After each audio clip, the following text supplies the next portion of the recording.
Hello once again from the Prim Reaper.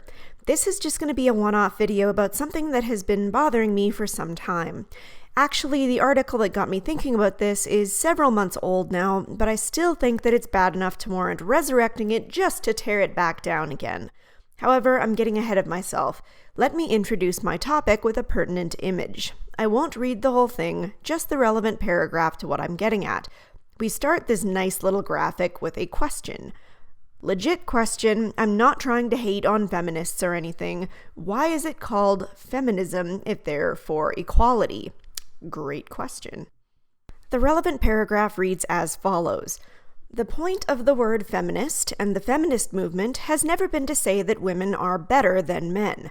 The point is that women and things associated with women have been given a lesser place in society, and we want to bring those things up to a place of equality. The focus is on the feminine because that's what's being pushed down. However, focusing on the feminine does not mean we're focusing only women. Sick. Men are belittled and called less of a man anytime they portray a trait that is associated with femininity. If women and the feminine were equal to men and masculinity, then that wouldn't happen. Feminism is about raising up things associated with females to have an equal place in society as the things associated with males. It's called feminism, not equalism, because the focus is on raising up, not tearing down. Equalism would suggest that male things need to come down to a lower level so that female things can meet it in the middle. That's not the point. The point is to raise up the feminine so that it's on the same playing field that the masculine is already on.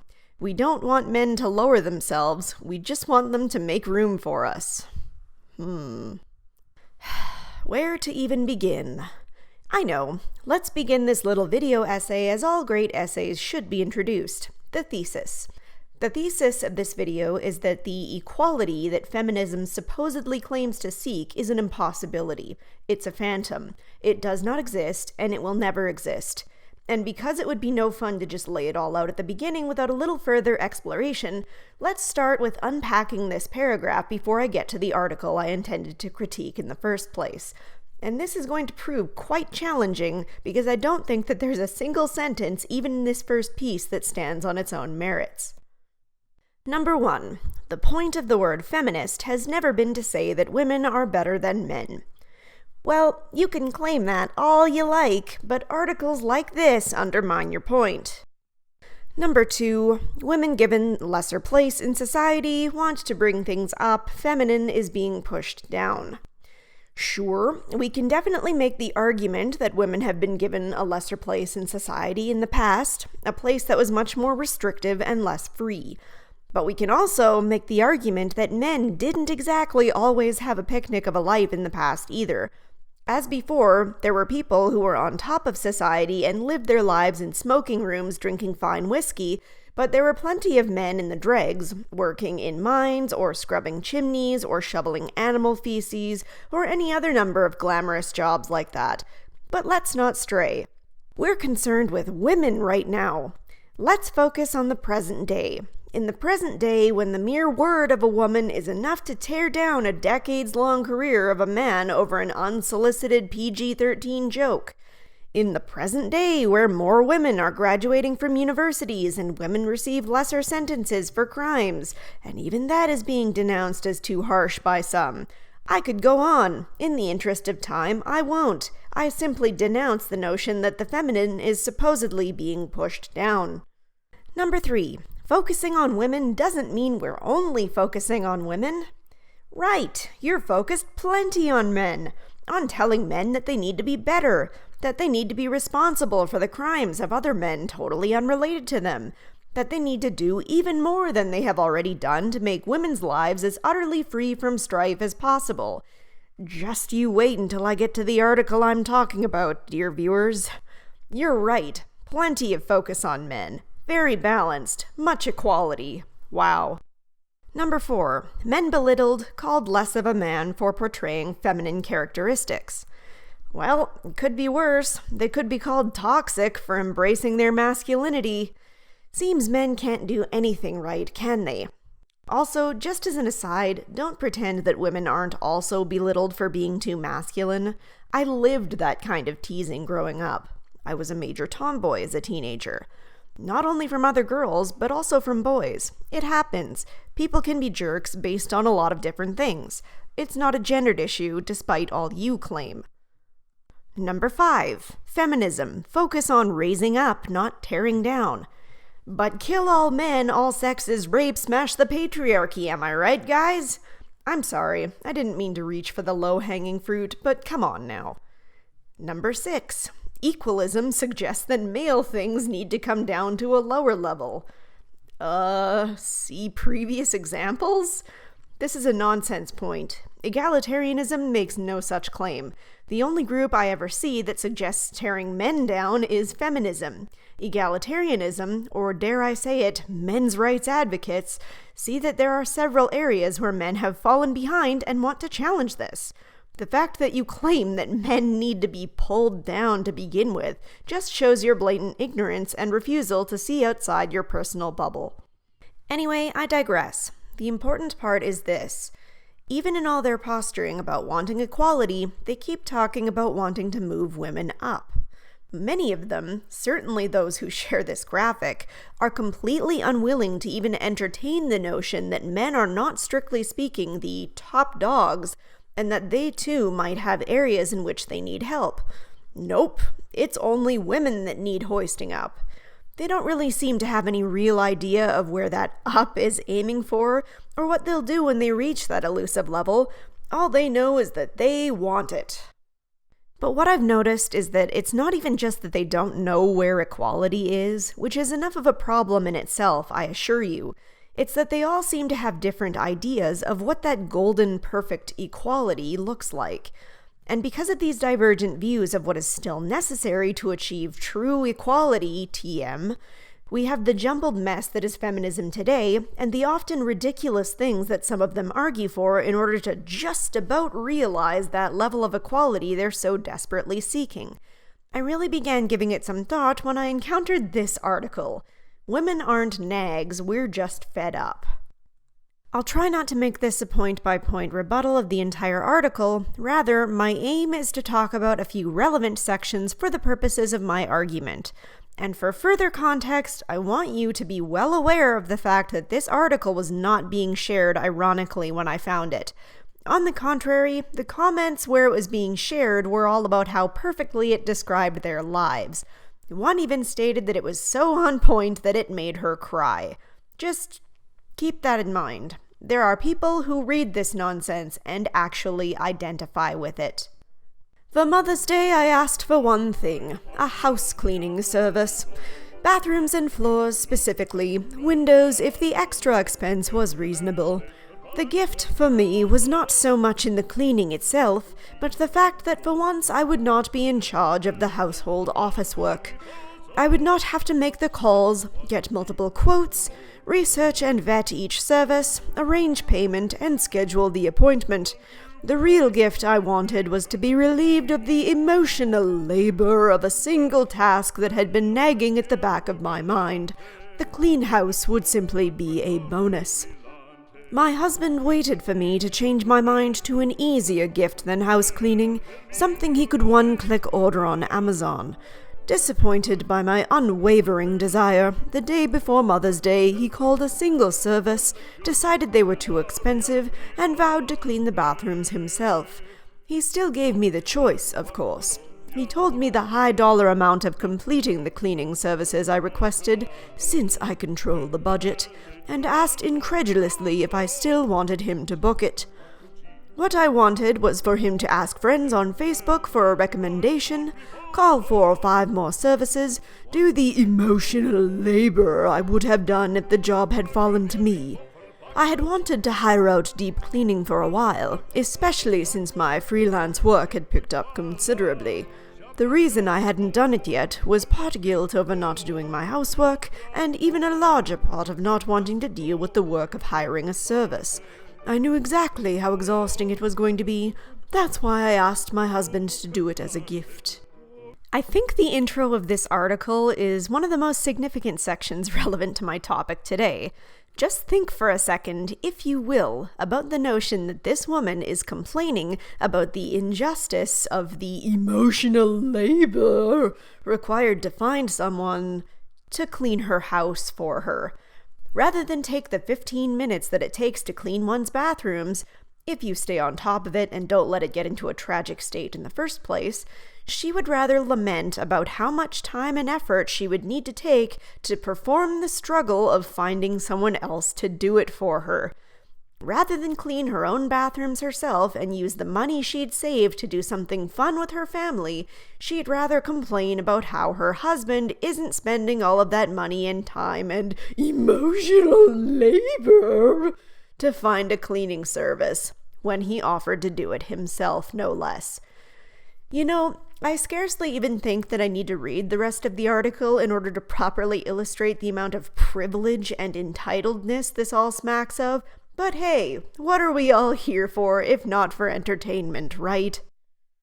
I was gifted a necklace for Mother's Day while my husband stole away to deep clean the bathrooms, leaving me to care for our children as the rest of the house fell into total disarray. In his mind, he was doing the thing I had most wanted, giving me sparkling bathrooms without having to do it myself, which is why he was frustrated when I ungratefully passed by, not looking at his handiwork as I put away his shoes, shirt, and socks that had been left on the floor. I stumbled over the box of gift wrap he had pulled off the high shelf 2 days earlier and left in the center of our closet. In order to put it back, I had to get a kitchen chair and drag it into our closet so that I could reach the shelf where it belonged. "All you have to do is ask me to put it back," he said, watching me struggle. It was obvious that the box was in the way, that it needed to be put back. It would have been easy for him to just reach up and put it away, but instead he had stepped around it, willfully ignoring it for 2 days. It was up to me to tell him that he should put away something that he got out in the first place. "That's the point," I said, now in tears. "I don't want to have to ask." Okay, first of all, the fact that she almost proudly discusses the fact that she thanklessly brushes past her husband, who took the time to clean the bathrooms exactly as she wanted. She even says so herself, sparkling, not some half-assed job, fills me with a contempt that I can't properly express. Like, way to be proud of being an ungrateful asshole. But secondly, this is basically the crux of the article. This woman is upset because her husband isn't a mind clone of herself. Doesn't do things exactly the way she wants, doesn't place the same priority on things that she does. It matters not a whit that all the things that she's complaining about are just astoundingly trite and take so little time to actually do. Regardless, as a result of all this, she now views their relationship as unequal. No doubt this is why she needs feminism. By the way, did I mention how much I hate the idea of emotional labor? I seem to recall growing up that the proper word for emotional labor used to just be chores. These people behave as though they have the right to frolic through life without the slightest trace of unhappiness, and anything that infringes upon that is an intolerable injustice. Do you not suspect, just maybe, that your husband has to deal with an awful lot of emotional labor right now, having just done the cleaning that you wanted, only to have you respond in tears because he didn't spend the requisite amount of money to get the right person to do the job, and because you had to pick a few things up off the floor? No, of course not. That would imply a level of empathy that you obviously do not have. I tried to gingerly explain the concept of emotional labor, that I was the manager of the household and that being manager was a lot of thankless work. Delegating work to other people, i.e. telling him to do something that he should instinctively know to do, is exhausting. I tried to tell him that I noticed the box at least 20 times over the past 2 days. He had noticed it only when I was heaving it into the top shelf instead of asking for help. The whole explanation took a lot of restraint. He restated that all I ever needed to do was ask him for help, but therein lies the problem. I don't want to micromanage housework. I want a partner with equal initiative. However, it's not as easy as telling him that.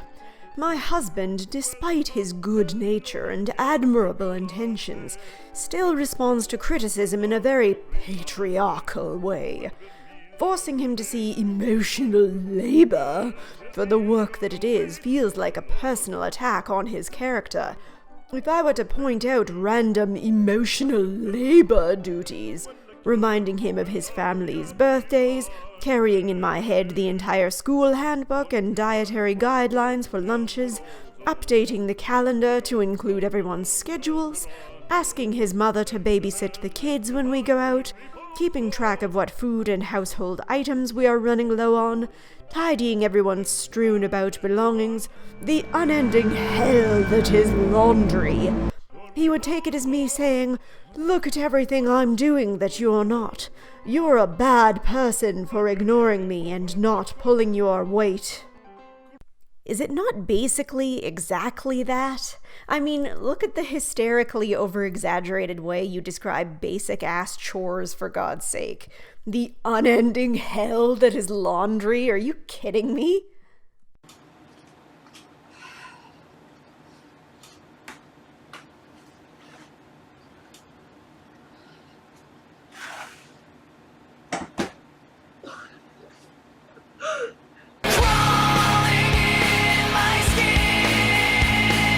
So enough of all of that nonsense, but you might be starting to get an image of what I'm talking about here.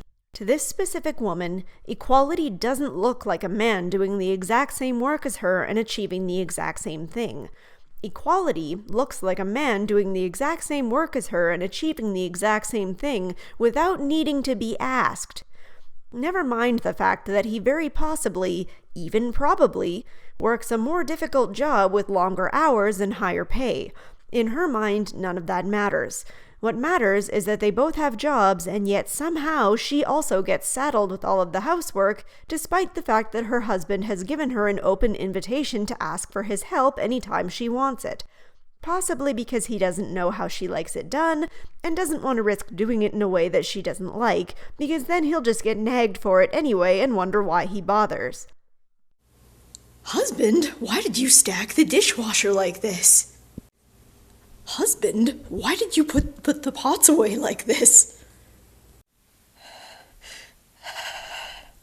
Husband, why are your shirts not in the laundry basket? Husband, why aren't you helping me with chores anymore? This is why I need feminism. She could strive to find a compromise, such as suggesting to him things that he could do during the week in the future that would be a big help, or write post-it notes explaining how she does things so that he knows in the future. For example, I put a post-it note here saying how much coffee to put in the coffee machine because on the weekends my husband was using too little coffee in the machine and we can't have that weak-ass bitch coffee around. Harold, don't just shake your head. You've got to tell me what's wrong with the coffee. Bad taste. But no, she doesn't want compromise. This woman wants it done her way so hard that it's a wonder she's not married to the Burger King. And presumably, when he becomes her mind clone and does the unending hell that is laundry for her, that is when she will have attained equality. And that is when feminism will be complete, right? Sadly not, because in this woman's mind, feminism has a different goal entirely. A couple of years ago, I got called in for jury duty and made it through a couple rounds of dismissals before the remaining candidates were led into a room to meet the judge and defense attorney. It was an assault case. A drunk man had assaulted a woman friend of his outside a nightclub. There were 30 potential jurors in the room, 12 were women. The first question the defense attorney asked of the women in the room was this: have you ever been assaulted by a man? All 12 women in the room said yes, and were asked to publicly describe the abuse, right there in front of everyone. All 12 women were dismissed from the pool of potential jurors. Not a single woman was eligible to be on that jury. We could not be deemed impartial because each woman's individual history of being abused by men. I think about that case a lot and wonder if any of the men were asked if they had ever assaulted anyone. And more I see what a jury of peers really means in this society. Abusive men excusing the behavior of other abusive men. You see, in this woman's mind, feminism will not be complete until we allow people who would clearly be biased and would be more likely to influence a court's decision in an unbalanced fashion to sit on a jury anyway, because that's what equality looks like to this person. And what about this example? I need feminism because a man in a room full of women is ecstatic, a woman in a room full of men is terrified. So I guess what feminism looks like to this person is to have a 50-50 balance of men and women in a given room at all times or something. And that's when feminism will be complete. But this is what I'm getting at. It's damn near impossible to say that feminism is about equality because there doesn't really seem to be an objective definition of what equality means within that group. Sure, some of them may be legitimately seeking legal equality between men and women and be legitimately fighting to challenge laws that disproportionately favor women over men, but a lot of feminists aren't doing that. A lot of them are arguing for their own personalized level of equal that society as a whole cannot live up to. They're all running along a treadmill that branches out to an endless number of different paths of different lengths, and then complaining that women as a collective whole are never reaching their obviously shared goal of equality. I suppose it's for the best, though. If feminism as a whole had to sit down and figured out what equality really means, they'd see that, in the West at least, they pretty much already have it, and issues such as their husband not having the bathrooms cleaned in the way they specifically prefer he have them cleaned is not an equality problem but a them problem, and that they can probably work on their them problem in a way that makes both them and their husband much happier and doesn't impugn all men as lazy bums in the interim. Unfortunately, I'm sure someone else will then come along and complain that their husband cooked for their birthday rather than hiring a gourmet chef, and we'll all be stuck running in place once again. Thanks so much for watching, and I hope to see you all in the next one.